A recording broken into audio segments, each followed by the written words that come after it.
Hey guys, happy Friday. TGIF, right? When you pop onto this, let me know if you were watching the live or the replay of this. So Brian just got home. I'm excited to have our evening in just a few minutes. But I had a conversation recently that really made me think. And I was walking through Hobby Lobby with the kids, which is kind of hi baby, which is kind of irrelevant to the story. But so I'm walking through Hobby Lobby, I'm on this call, and he was trying to make a point about something, and I really don't even remember what the analogy was, but it was a sports reference. And so he asked me, like he kept like digging, like what'd you play in high school? And I was like, because I wasn't an athlete. And he was like, okay, well, what are you good at? And by him like bringing up what I did in high school, even though he didn't know anything about me, he knows me like now, didn't know me then, it really deflated me just like in a moment. And high school was rough, and I was liked. I was a nice girl, but I was always so sweet and so cute. I wasn't. Nobody wants to be sweet and cute in high school. They want to be sexy and popular, and that just wasn't me. I was teeny tiny and had a lot of friends, but yeah, I was goody goody and just like I don't know, like you would say, like the nice guy was. I was the nice girl, but I was not athletic. I didn't try. I mean, I tried out, didn't make anything. Like I was a cheerleader in junior high. I didn't make the high school squad. I sucked at track. I tried, but I was awful. I never placed. I didn't do anything really well. What's up, cuz? How are you? Happy Friday. But yeah, so I don't have like glory days in high school by any means. And so when my friend was trying to make this point about whatever I really don't even know what his point was, because like it just got me really thinking, because he was like, well, what are you good at? And I'm good at a lot of things. I'm good at a lot of things today, right now in my life. And I couldn't even find the words for it, because it took me to this place where I had a really low self-worth, low confidence. And so anyways, it made an impression on me, and I just thought I would come on and talk about this for a minute, because it's, I think some of us really struggle with not living in the past, but like being very burdened by hardships that we've had growing up, whether it was through our childhood. Maybe you were like lived in a poverty stricken area or really struggled growing up, and you might have a lot now, but the environment shapes you guys, that. And so there's certain things that you just don't get past very easily. And because I sucked at track when I was in high school, I was so insecure to be a runner. Like it took me years to say that I'm a runner, because there's always somebody faster, and I have so many friends that run marathons, and I worried about my pace and all that. Like, who cares, right? Who cares? Like, I literally was so insecure to go run outside, because I thought I would look silly and I wasn't a real runner, and all because I was awful in high school. And so I think the point is just not what are you good at, because I'm good at a lot of things, and I'm very creative, I'm very passionate about things, I am athletic now, and even though I wasn't then, but I am now. But I think what's really important is what you want to be great at, and do you have the dedication, the drive, the ambition to do that, or do you just kind of get in that turtle shell and get defeated before you ever really try?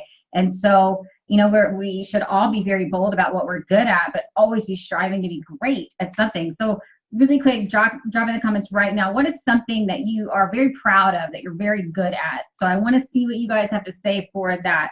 I had Brian, I was like, what am I good at? Well, you sent me a list of stuff, so he gave me a list and of things, but thanks, baby. I see that. But yeah, what are you good at? What are you good at? And then most importantly, what are you great at? What do you want to be great at? Because you're never too old to not even start over, but to try new things. Like I will always want to be a great mommy. And so that's a daily thing that we work on, right? It's every single day I have my kids, and we're all going to be in different phases of life, always moving forward. And so, I want to be great at every phase. And so you're learning as you go, you're working at that. I want to be great at my business and my home-based business, and to build that to where I can provide an income to where my husband doesn't have to work 13-hour days. So that's something I want to be great at.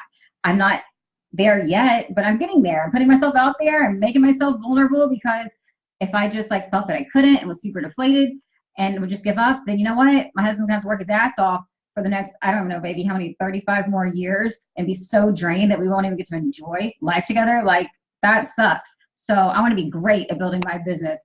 And that's what I'm going to strive for every single day and be bolder at that every single day. Hey, Caitlin.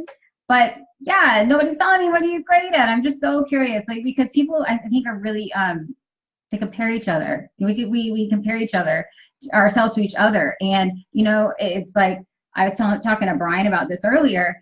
When I tried out for cheerleader, I didn't do extracurricular growing up. Like, I didn't even know that you could do like, not like little league stuff, but yeah, like until junior high, I didn't even know that like sports existed for kids, that you could do that. My parents didn't push me. They didn't push me to do things, and we didn't do extracurriculars. And so my beginning was like their middle. They'd already been in these things for years. And so of course they were better than me, but it always made me feel about that big. I mean, I was that big growing up, but you know, I felt really small because they were so much better. And I let that really tear me down and affect my self-worth. And I was talking to my friend today, and I'm always very apologetic when I'm talking to some people. And he was like, you got to cut that out. It's a cancer. It's a cancer that you have to cut that out because there's something in you that makes you feel like you are not worthy. And I think a lot of us are guilty of that. And we let people unintentionally, but we let them deflate us without them ever even knowing it. But you know, one thing, I'm going to end it at this because I want to go have the evening with my family. But my daddy, oh my God, if you've ever met my daddy, he is 10 foot tall and bulletproof.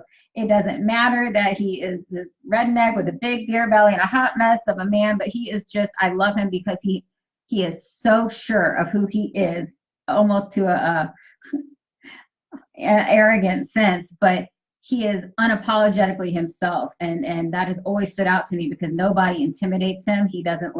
Nobody ever makes him feel inferior, whether they are, you know, a millionaire, billionaire, or have all this or that, or better at this. Like he's Jimmy Mullins, and he is who he is. And that's one thing I can learn from him, is to just be unapologetically yourself and always strive to be greater. So that's it. Hey, Brandy, thanks for jumping on. I'm going to go. It's 6:30. We're going to have dinner, have some family times, but drop in the comments right now, TGIF, if you were excited that it is the weekend, the freaking weekend, right? I hope you enjoy it. It's beautiful weather here in Houston. It's not too sunny and not too hot right now. So I'm going to go out and maybe enjoy a glass or two of wine and hang out with the family. So bye, guys. Have a good Friday.